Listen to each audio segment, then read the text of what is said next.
ازيكم رجاله؟ عاملين ايه؟ يا رب تكونوا بخير. معاكم احمد من قناه شارع المستعمل.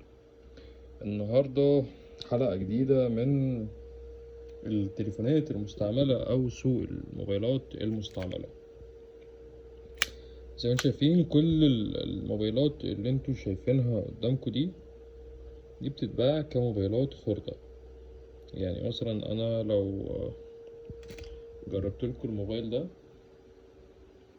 مشكلة بس ان انا مش عارف فين البطاريات. زي ما انتم شايفين كده، هو الموبايل ده محتاج بيت خط بس. فانت لو جيت جربته، موبايل شغال، يعني هي مش بطاريته، لكن الموبايل شغال بدون اي مشكلة، مش محتاج غير هاوس عموما. يعني الموبايل ده بيتباع بمبالغ، يعني الموبايل ده مطلوب من الناس. طبعا جربت الجهاز كله، الجهاز كل حاجة فيه شغالة، هو محتاج هاوس بس. ده موبايل تاني نوكيا برضو، الموبايلات دي اغلبها شغالة. ده محتاج شاشة، الموبايلات دي اغلبها شغالة، يعني مثلا هنقول 60% منها شغالة. طيب، الموبايل ده برضو كان في وسط الموبايلات دي، جربته النهاردة، حطيت فيه بطارية لقيته شغال. فتعالى كده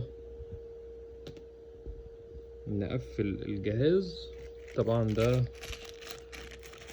اشتريت الكفر بتاعه، مش عارف اصلا هو ده الكفر بتاعه ولا لأ، بس غالبا ايوه، يعني هو ده الكفر بتاعه. فتعالى كده نقفل الجهاز ده، وفي الاخر هنقول لكم الاجهزة دي كلفت كام بالظبط. يعني هو مبلغ بالمقارنة، لو انت طبعا هتشتري موبايل جديد حاليا في السوق، فصدقني موبايلات اللي قدامكم دي ارخص كتير. يعني كل الحاجات اللي قدامكم دي الواحد ب40 جنيه من الموبايلات دي. يعني انا جايب الموبايل ده محتاج شاشة بس، شاشة وظهر. انا جايب طبعا شغال كل حاجة، نزلت عليه واتساب. طبعا الشاشة يعني هي عايزة تتغير، بس هي شغالة على كده كويس. الموبايل ده على ما هو كده انا جايبه ده ب50 جنيه، والله مش كلام. ده موبايل نوكيا برضو شغال، ده موبايل شغال برضو، نجرب فيه بطارية، شغال. ده برضو ب40 جنيه. ده موبايل محتاج شاشة، نفس الكلام، ب40 جنيه.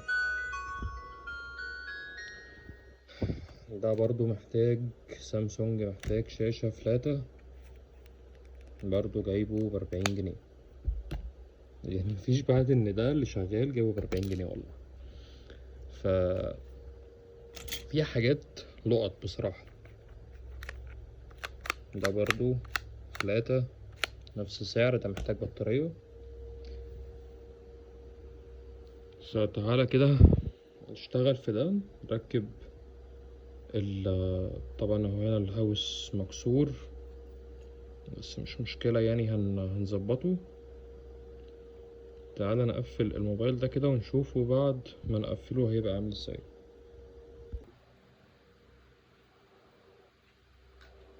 نجيب الجهاز،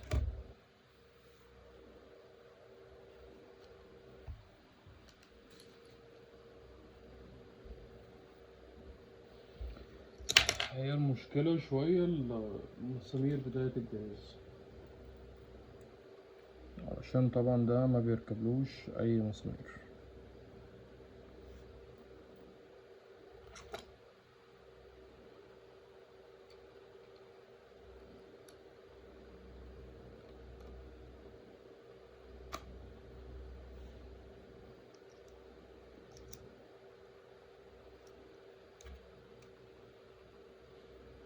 نجرب عليه كده الحجم الكبير ده، نشوف هيظبط عليه ولا لأ.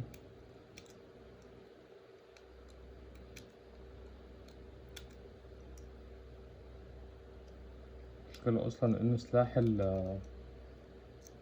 المفك اللي هو خاص بالمسامير بتاعة النوكيا تقريبا كده تاه مني.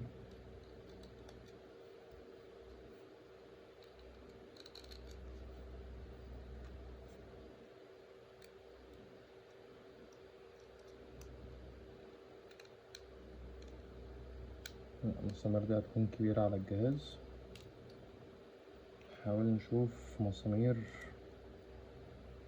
أصغر شوية.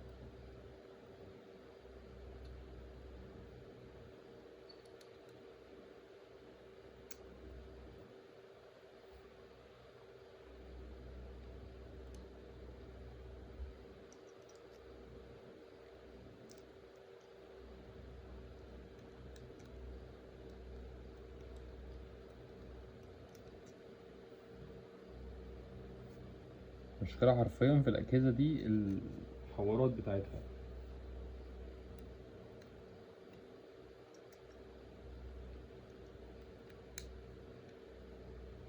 برضو كبيرة. طيب في الحالة دي إن احنا هنجيب أصغر مسامير خالص ونجرب ونشوف.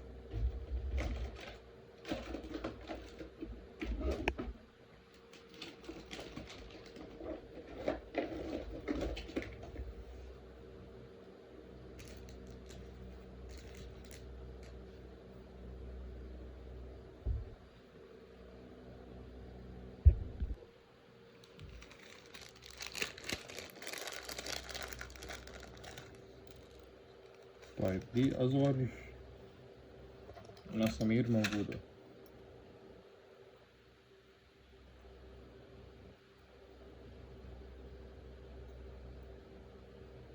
يعني هي مش متشافة أساسا، فأنا مش عارف هي تركب ولا لأ.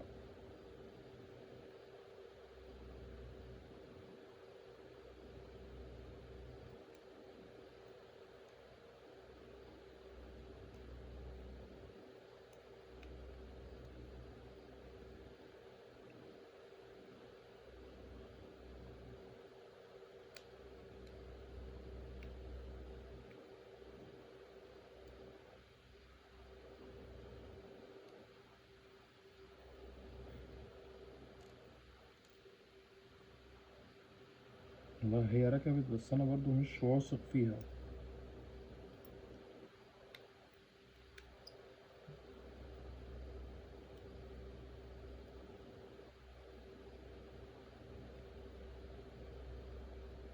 في هنا الكسر ده كمان.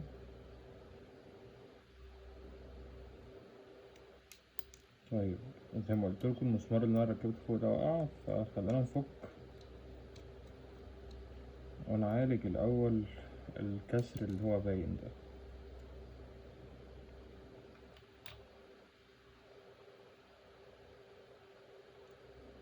زي ما انتوا شايفين كده ده الكسر.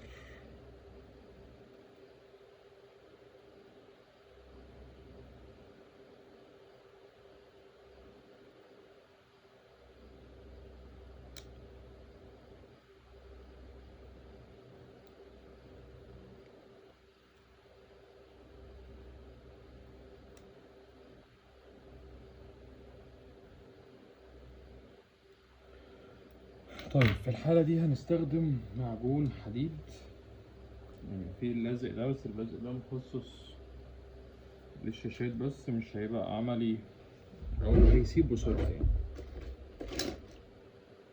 فخلينا نستخدم معجون حديد أحسن وهيكون أضمن.